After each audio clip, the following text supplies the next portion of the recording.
دوای ئەنجامدانی نزیکەی دەکۆبنەوە لەگەڵ لایەنە سیاسیەکان و نەتەوەکانی کوردستان، بەڵام تا ئێستا شاندەکەی پارتی لەگەڵ دوان لە 5 حیزبە سەرچیەکەی کوردستان کە یەکێتی و گۆڕانن کۆ نەبووتەوە. پێش کۆبوونەوەشی لەگەڵ بستنەوەی گۆڕان، پارتی دەڵێت ئێمە لەسەر قسەی خۆمان سوورین کە دەبێت سەرۆکی پەرلەمان بگۆڕدرێت و هیچ پرۆژەیەکیشمان نییە بۆ چۆنێتی گۆڕینی سێ سەرۆکایەتیەکەی هەرێم. بەداخەوە پەرلەمان ئەم جۆرە لەم بەشەی خولەی کە هەتا ئێستا هەبووە بۆ سەرچەوەی کێشەکان و پێشمان وایە لە ناتوانستی سەرۆکایەتی پەرلەمان بۆ مامەڵەکردن لەگەڵ کێشەکان یەکجاری ئەمەوە ئاڵۆز بوو. ئەگەر سەرۆکایەتی پەرلەمان بە دانایی مامەڵەی لەگەڵ بە تایبەتی سەرۆکی پەرلەمان لەگەڵ ڕووداوەکان بکردەوە بە تەحدیدیش پێت بڵێم ئەو کوبوونەوە کە بووە گرێکوێرەیەک لە بەردەم چارەسەرکردنی گرفتەکانی هەرێمی کوردستان. ئەو قسانەی دڵشاد شەهاب ئەندامی سەرکردایەتی پارتی لە کاتێکدایە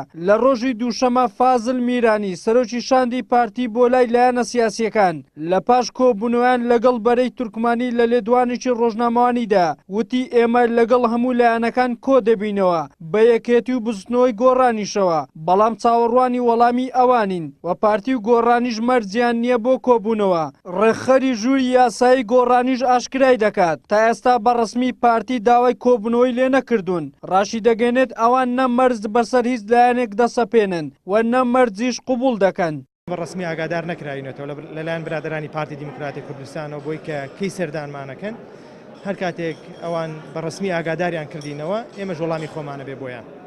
سەبارەت بەوەی کە دکتۆر یوسف سەرچاوی کێشەکانە ئێمە پێمان وانیەوە خەڵکی کوردستانی شایەتی ئەوادن کە دکتۆر یوسف سەرچاوی کێشەکان نیە بەڵکەوەی سەرچاوی کێشەکانە پۆستی سەرۆکایەتی هەرێمە. پارتی دیموکراتی کوردستان پێشتر داوای وەیە کرد کە هیچ لایەنێک مەرجی نەبێت بۆی کە چوونە کۆبوونەوەکانەوە. ئێمەش بە هەمان شێوە مەرج لە هیچ لایەنێک قبوڵ ناکەین و مەرجش بەسەر هیچ لایەنێکا ناسەپێنین.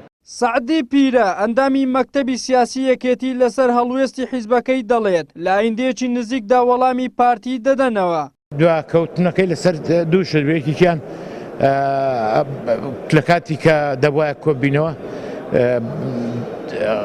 خوشتی بەڕێز کاک مەسعود وفاتی کرد و تازیان هەبوو و ئێمە ئەو کاتە کۆنفرانسێکی پارتە سۆسیالیستەکانی ئەوروپا لەگەڵ منتەدای ئیجتیماعی دیموکراتی وڵاتانی عەرەبی هەبوو لە سلێمانی.